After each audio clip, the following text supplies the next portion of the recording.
Can you speak a little bit about leveraging some of your players' brands, and whether it's Baron Davis getting a shoe deal, or just some of the procedures that you go through, and actually closing these deals out?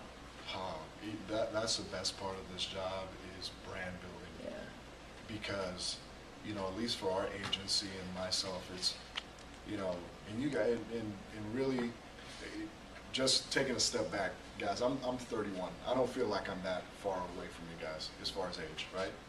We're a new generation. We got digital media, digital branding, everything. Like, and you guys are at even a whole nother level than I was at college. So at least for your athlete, think like an entrepreneur. Think outside the box. Don't go for the cookie cutter deals. We don't go for the cookie cutter deals. I don't. And I call them cookie cutter because that's what separates us, or separates me from everyone else. You know what? I'll give you a perfect example. At the time, Sprite was trying to get Baron over as an athlete. They had a great relationship with somebody at Sprite. They left and joined a small little company called Glasso in New York. They were in 5 markets at the time. The product sucked. When I tried it, it was terrible. They reformulated the brand. They came back. It was a good product. So what was going to separate Glasso from signing with Coke? Well, they're offering equity. They're offering shares of the company. And then they're also talking about, okay, we're going to sign 50 Cent. We're looking at signing Jennifer Aniston, some other people. But you know what? We want Baron because Baron's an ambassador to the league, and he's outside the scope of basketball. Okay. And that's what Baron's brand was. He's bigger than just basketball. He's an ambassador. He's an entertainment. He's a mogul. That's what we were building him towards. So lo and behold, Glasso is vitamin water, Powerade. Vitamin water, smart water, everything else. So that small investment, or those shares, he made out very nicely. Yeah, he made out very well.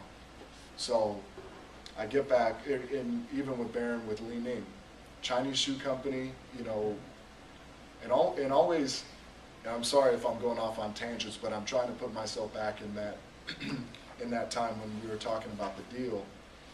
Always keep up to date with Wall Street Journal.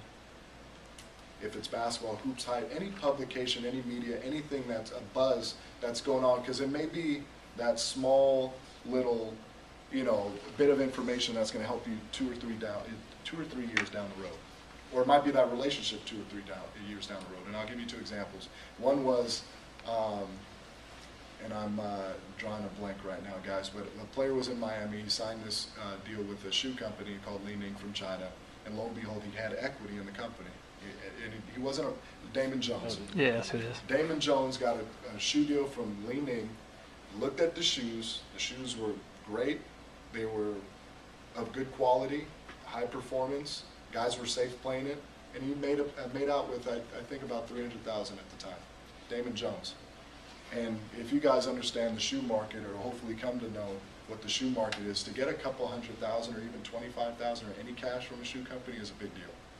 It is. The deals that you're reading about are mostly limited or given to guys that are very marketable or have that global presence. Kobe, LeBron, guys like that, Baron, guys like that. So Damon Jones got this deal. He got equity, and it's a good shoe. So kind of logged that in. We were talking, Baron and I were talking like, okay, the NBA at the time was investing in China in the CBA. AEG was going over there talking about building 12 NBA-style arenas. The economy is doing well, and they have 400 million basketball fans, and it's growing. They have more basketball fans than the population of the U.S., and they have a growing middle class. So I'm putting all these things together, and him and I are talking. I'm saying to myself, Baron is a type of client that thinks outside the box. I know him, he knows me. You know what, if there's an opportunity, let's go for it. So his Reebok deal was expiring, a prominent deal, and there was an opportunity with Li Ning. We pitched it, and we got it. He was the highest paid athlete at the time. That was a non-Chinese athlete, and it's an unbelievable deal at 31 years old. But not only was that deal great for obviously the cash and the deal structure, but it's good because it opens his brand up to China. You may not see him in billboards here, even though you're starting to see them launched here in the U.S. now, but is building his brand in China.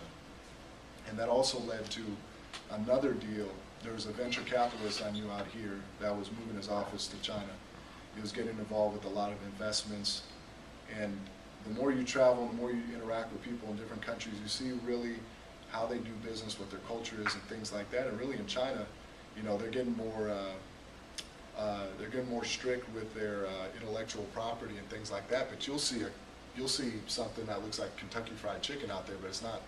It might be Shanghai Fried Chicken. You see Colonel Sanders and everything, and it flies in China. I'm exaggerating there, by the way, but my point is, we took a concept that was here, that was successful here, and you said, we looked at our client roster and we said, you know what, we have Yao, we have Steve, we have Barron, we have Brandon Jennings, Rondo. These guys are prominent athletes in China.